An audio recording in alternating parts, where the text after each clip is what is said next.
Major funding for Living in Iowa is made possible by Friends of Iowa Public Television.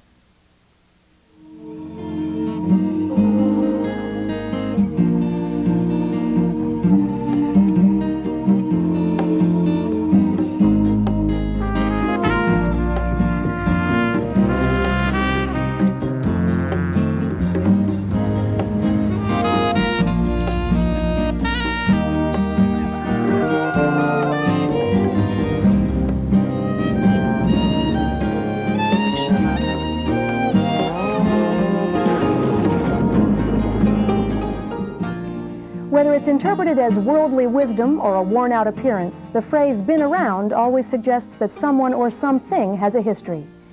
In the case of our stories tonight, it's history worth looking at. An Iowa City biology professor will help us understand the future of an insect that's been around for eons. We'll also go to Akron, Iowa, to see how the townspeople have made it easier to appreciate the countryside they've been around their whole lives.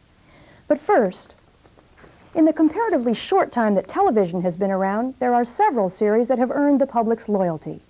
You've heard of Trekkies, perhaps. You know, those fanatical watchers of every episode of Star Trek.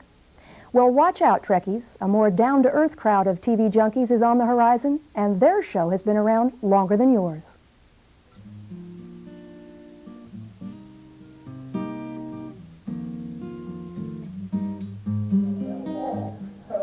Probably Andy Griffith himself.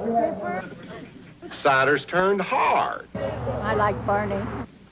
Bless her heart. Floyd. Oh, you kidding? Oh. Goober. The last episode of The Andy Griffith Show was produced in 1968. Since then, the program has been in constant syndication. That's true. And after all these years, the show's popularity seems to be as high as ever.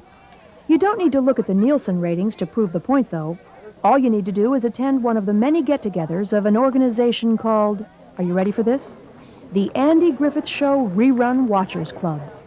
There are about 20,000 members, or folks who keep up with our fan club nationwide, who have different chapters. We have like 750 chapters of the club, including quite a few in Iowa. And just people who love to get together and watch the show and have potluck dinner or whatever. It's just great to get folks together and enjoying the same thing.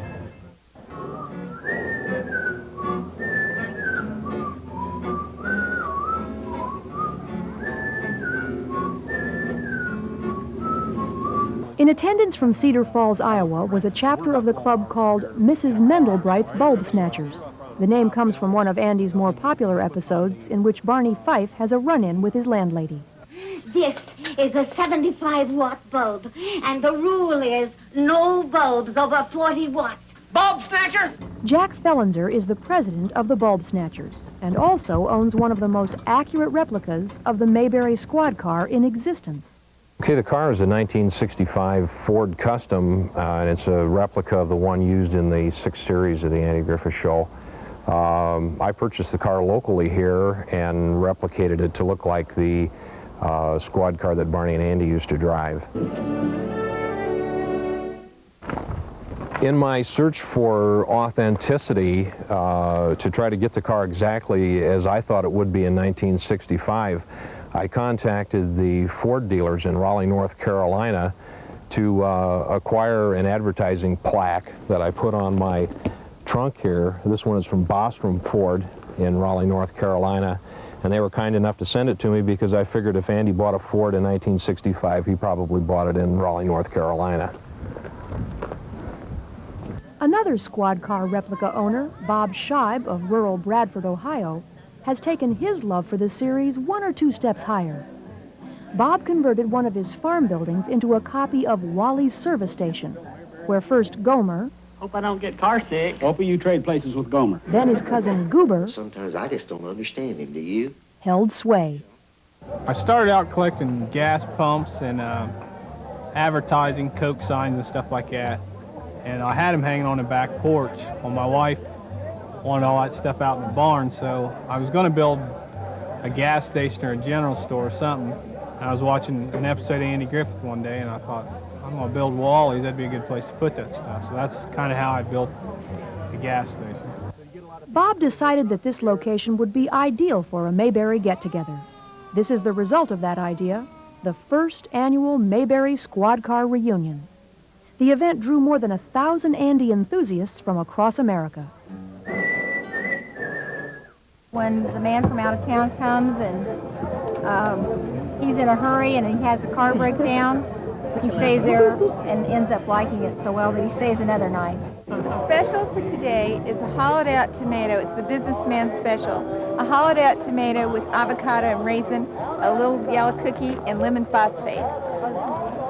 So come on down. The big event of the day was the arrival of Goober himself, George Lindsay. All here for a fill-up or a tune-up? And I never dreamed when I first even had the idea that ever be able to get anybody to come, let alone Goober, the guy that always worked at Wally's. So yeah, it's really been neat. This is the darndest thing I ever saw. Is this Out his in the bloody middle of line? nowhere, he has built a mecca of Wally's filling station. They got all kinds of pictures and stuff from the show and movie memorabilia and of course you're well represented. Yeah, and the paper magazine with Ron Howard on the front. You know, that's one of the mistakes I made. I should have been nicer to Opie. Okay, he's not going to be signing autographs right now. He's going to talk to you guys a little bit and get to know you, and you get to know him, and then he'll be signing autographs in another area here in just a little while. We got some really good pictures, $2 a piece. I can't afford them. I'm too poor. We were so poor, my sister got married just for the rice. Yeah. Oh, wait a minute, we're starting in the middle, huh?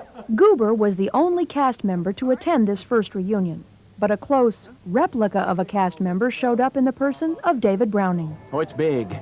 It's big. Somebody make a movie out of this, nobody'd believe it, would they? Yeah, it's big.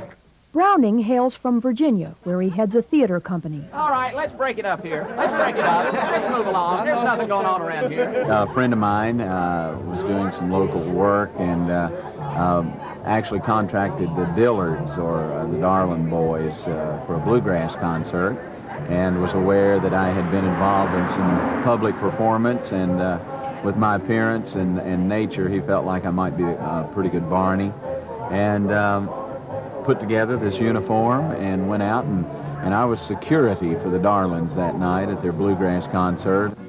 Do you have your bullet with you?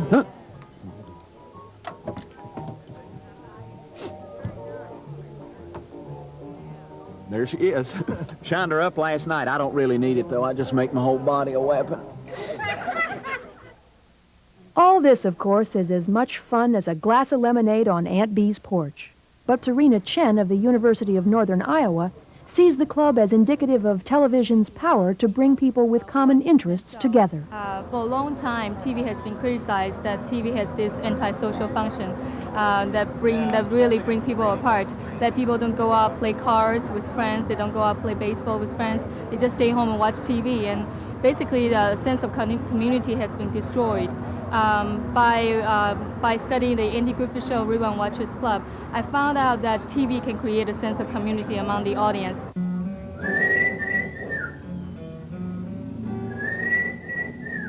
Yep, that's Chief Bulb Snatcher Jack Fellenzer on the guitar. He served as accompanist for the contestants in the big Andy Griffith Show theme whistling contest. With the tremendous turnout at this year's Squad Car Reunion, promoters are looking forward to making this a long-standing tradition in the wonderful world of make-believe known simply as Mayberry. And after working all day, 14 hours and stress, you come home, you go home to Mayberry, everything's okay. I want to jump in the TV and get a piece of Aunt Bee's pie, or go on a patrol with Barney and Andy, or go down to the Wally's and get a bottle of pop, and that's why we drove, 600 miles to see this. All right, you want to break up this crowd? I'm sorry, that was Daphne from over at Mount Pilot, one of the fun girls.